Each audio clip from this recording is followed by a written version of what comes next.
The house was unervingly quiet. Not the kind of peace that comes with nightfall, but a stifling stillness that didn't belong. Too thick for a place that used to pulse with life. Midnight had long passed, yet Hannah, my wife, was still nowhere to be seen. A knot of unease coiled in my gut, one I kept trying to dismiss but couldn't escape. She'd offhandedly mentioned a work dinner that afternoon, saying it too smoothly, too effortlessly. Her tone was polished, practiced, like a script rehearsed to perfection. It didn't sit right. I glanced at my phone again. Still nothing. No missed calls. No texts. Just the cold, faint glow of the screen and a silence that clung like a second skin. The ticking wall clock felt deafening in the dim light of the living room where I sat, unmoving. Time smeared itself thin. Minutes dragged until, just after 2 a.m., I finally heard the soft murmur of her car rolling into the driveway. My chest seized. My heart began to slam wildly. A rush of relief hit, and just as quickly, a wave of dread. I wasn't even sure what I wanted anymore. The front door creaked open. Her keys clattered. Her heels tapped softly on the wooden floor. I heard the quiet rustle of her coat slipping off. Her movements were tentative, like someone unsure if they were welcome. From my seat in the darkened room, I watched her silhouette outlined faintly by the orange glow leaking in from the street lamp outside. She lingered in the doorway, hesitant, uneasy. I flipped on the light. She froze. Her breath hitched. Her eyes flew wide, like a child caught sneaking in past curfew. The calm she'd worn so effortlessly cracked in an instant. She stepped back slightly, her face drained of color, her lips parting in search of an excuse that wouldn't arrive. Late night, I said quietly, voice too calm to be casual. I didn't move. I sat back in the armchair, a glass of scotch in hand, eyes locked to hers without wavering.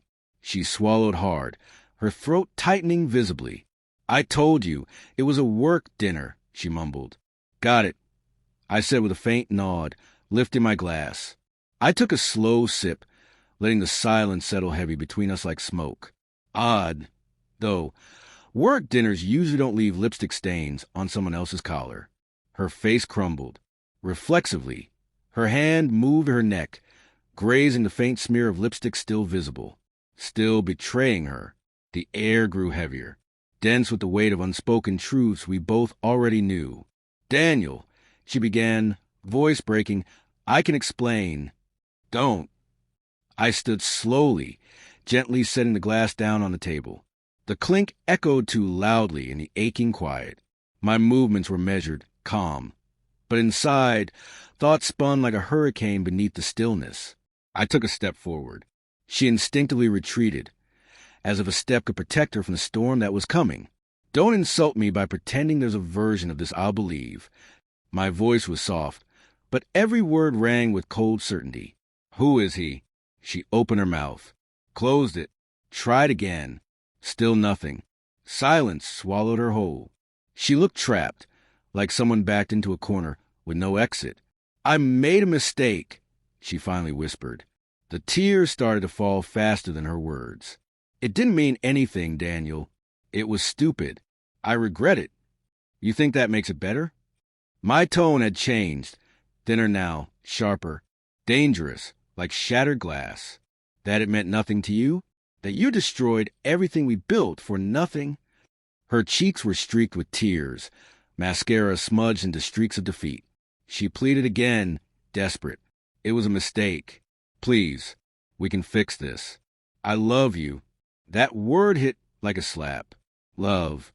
But love wasn't climbing into another man's bed. Love wasn't returning home drenched in someone else's scent. Love didn't lie. Didn't shatter trust like it was disposable. Love was sacred, and she had torn it apart like it meant nothing, like she thought she'd never be caught. I brushed past her, reaching for my coat. Her voice broke. Where are you going? Don't wake up, I said, not turning back. I didn't sleep that night. I wandered through the silent streets, passing the places stitched into our history. The park where she first said she loved me. The bakery where we shared lazy Sunday breakfasts. The street corner where we once danced, soaked and laughing in the rain. Each step dug deeper. Every memory was a blade. Her betrayal didn't just sting, It seared. But somewhere before the sun rose, the pain began to change. It hardened into something else. Resolve. She'd broken something rare. But if she thought I'd be left in pieces, she'd never really known who she married. She believed she could burn it all down and walk away untouched. She miscalculated. When I returned home, the silence greeted me again. Whether she was actually asleep or pretending didn't matter. In the weeks that followed, I slipped easily into the role she needed me to play. The wounded man, still hopeful, open to forgiveness.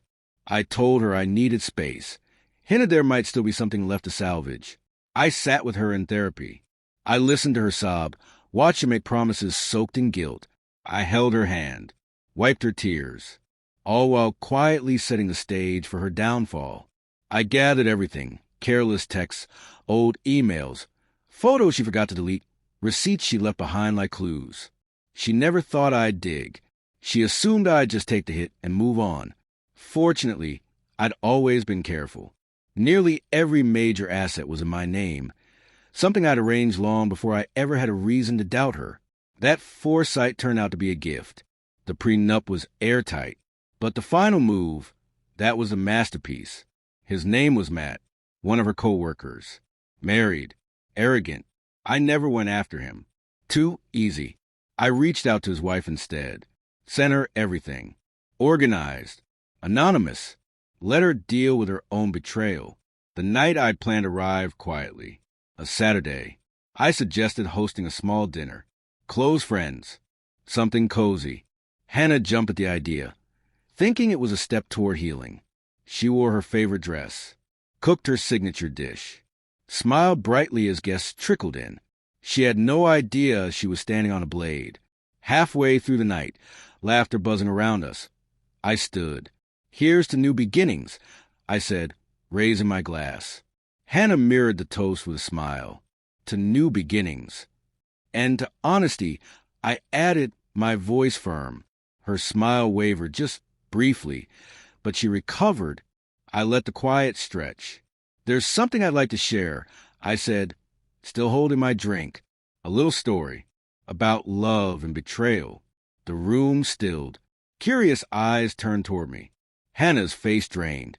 She opened her mouth to stop me. I raised a hand. Let me finish.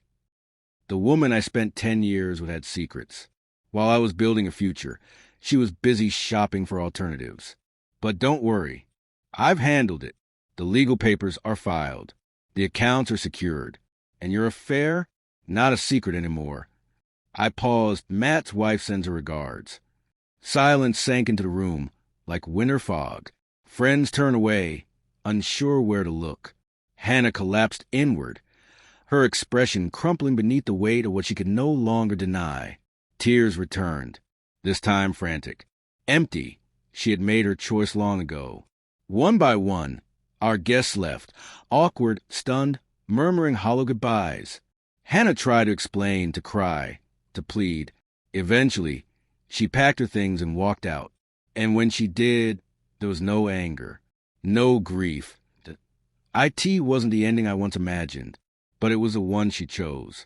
I sat alone in the stillness of that house, night curling gently around me, and in that moment, a realization struck with surprising clarity that I was free to rebuild, rediscover, to find someone who knew what loyalty meant, who wouldn't mistake comfort for love or recklessness for passion, someone who understood what sacred really meant, and wouldn't set fire to it.